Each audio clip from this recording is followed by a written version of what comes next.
आज हम वर्ण के विषय में पढ़ते हैं। भाषा की सबसे छोटी इकाई को ध्वनि कहते हैं। ध्वनि, जैसे मैंने माँ शब्द बोला तो मेरे मुख से क्या निकला? ध्वनि निकली। तो ध्वनियों के मेल से क्या बनते हैं? शब्द बनते हैं। ध्वनि केवल बोलने के लिए ही होती है। ध्वनि का प्रयोग केवल बोलने के लिए ही होता है। जब उसे लिखा जाता है तो वह क्या कहलाती है? वर्ण कहलाती है। जैसे माँ शब्द हमने लिखा तो ये क्या कहलाएगा? वर्ण कहलाएगा। निम्नलिखित प्रश्नों के जैसे सूरज उदाहरण लेते हैं। सूरज शब्द में अनेक ध्वनियाँ प्रयोग हुई हैं। जैसे सूरज का वर्ण विच्छेद करते हैं। स को क्या है? बड़े ऊ की मात्रा है तो स जमा बड़ा ऊ लिखा। फिर र के साथ हमने क्या लिखा? अ लिखा, क्योंकि सभी जो भी मात्रा रहित वर्ण होते हैं उनमें अ की ध्वनि होती है। आगे जमा ज जमा अ, तो ये क्या है?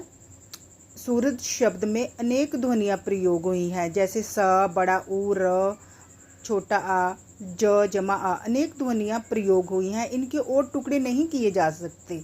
ये ध्वनियाँ ही क्या है? वर्ण है। तो वह छोटी से छोटी, वर्ण की परिभाषा क्या आएगा? वह छोटी से छोटी ध्वनि जिसके और टुकड़े ना किए जा सके वर्ण कहलाती है। वर्णों को और किस नाम से जाना जाता है? वर्णों को अक्षर भी कहा जाता है। जैसे अ, क, ग, च, ट आदि। वर्णों की क्या विशेषताएं हैं? वर्ण वे ध्वनि चिन्ह है जिनके टुकड़े नहीं किए जा सकते। और सेकंड पॉइंट, वर्ण ध्वनि को लिखने का प्रतीक है जिससे भाषा का निर्माण होता है।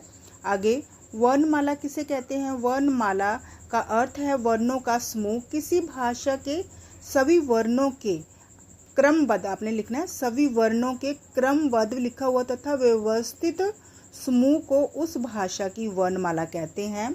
आगे, रिक्त स्थानों की पूर्ति कीजिए। वर्ण व ध्वनि चिन्ह है जिसके और खंड नहीं किए जा सकते। जैसे आ, ई, उ, ओ, क, र। अब हम इसके और टुकड़े नहीं कर सकते। वर्णों के क्रमिक और व्यवस्थित समूह को वर्णमाला कहते हैं। स्वर स्वतंत्र ध्वनियाँ हैं। अन्य वर्णों की सहायता की आवश्यकता नहीं होती। व्यंजनों का उच्चारण केवल स्वरों की सहायता से होता है। तो मैंने हिंदी वर्णमाला में लिख रखी। गा का उच्चारण स्थान कंठ है। थ का उच्चारण स्थान तालु है। निम्नलिखित कथनों के सामने सही या गलत का चिन्ह लगाएं। वर्ण के खंड किए जा सकते? नहीं किए जा सकते। अ का, अब हम क का और खंडन टुकड़े नहीं कर सकते। स्वर कितने? स्वर 15 होते हैं। स्वर 11 है। छोटा आ, बड़ा आ। वर्णों के दो भेद हैं, स्वर और व्यंजन। आ, ई, उ और री, ये 4 ह्रस्व स्वर है।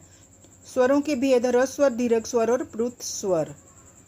आगे, दीर्घ स्वर कौन से?